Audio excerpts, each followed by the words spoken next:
सुप्रसिद्ध गायक और पद्मश्री सम्मानित कैलाश खेर गुरुवार को मध्य प्रदेश के मंदसौर पहुंचे, जहां उन्होंने भगवान पशुपतिनाथ के दर्शन कर पूजा अर्चना की और मेले में अपनी प्रस्तुति देने से पहले भगवान का आशीर्वाद लिया।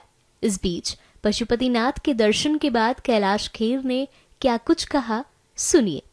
आज हम मंदसौर की धरती पर हैं, पशुपतिनाथ की, और ये मेला बहुत ही ऐतिहासिक है। बहुत बड़ी मान्यता है इस जगह की।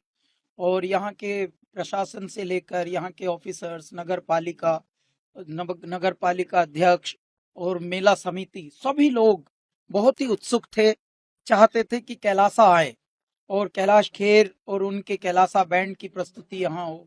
3 साल से भरसक प्रयत्न चल रहे थे, लेकिन कभी हम और कभी ये, ऐसे ही संसार तो ऐसे ही, भौतिक चराचर तो ऐसा ही होता है।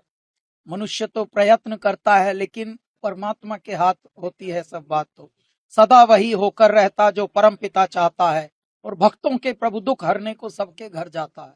तो इस बार अब यहाँ भी आए, मंदसौर में भी आज की हाजिरी यहाँ लगेगी। फिर साहब 25 नवंबर को राम मंदिर में ध्वजारोहण का कार्यक्रम होने का है। राम मंदिर का काम पूरा हो गया सर, किस तरह से देखते हैं इस भव्य आयोजन? अच्छी तरह से देखते हैं। कोई भी आध्यात्म का कार्य होता है, सनातन का कार्य होता है, हमारी संस्कृति को पोषित और पल्लवित करने का कार्य होता है, तो जनमानस के लिए शुभ है, मंगल है, कल्याण है। और हमारी संस्कृति के लिए एक बहुत ही बड़ी अच्छी वाली बात है ये संसार में, कि क्योंकि संस्कृति को मिटाने का कार्य तो बहुत लोगों ने किया बीच में, लेकिन अब धीरे धीरे हम अपने गौरव को, अपने वैभव को प्राप्त कर रहे हैं, अपनी संस्कृति की ओर उन्मुख हो रहे हैं। हमारी संतति हमारी संस्कृति की ओर बढ़ रही है और आध्यात्म को ध्या रही है। अब फैशन के लिए नहीं, पैशन के लिए मनुष्य जी रहा है सनातन में। तो ये बहुत बड़े एक अवसर हैं, ये बहुत ही बड़े शुभ अवसर हैं।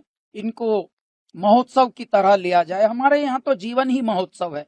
भारत के तो प्रति व्यक्ति जीवन ही जीता है एक महोत्सव की तरह, जैसे एक उत्सव मना रहा हो।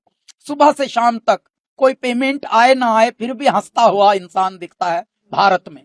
पूरी दुनिया में घूम लो, कहीं कहीं आपको ज्यादातर हंसते हुए लोग नहीं दिखेंगे। दौलत होगी, बड़ी बिल्डिंग में रह रहा होगा, बड़ी सड़कें होंगी, बड़ी गाड़ी होगी, उदासी बहुत है, तन्हाई बहुत है।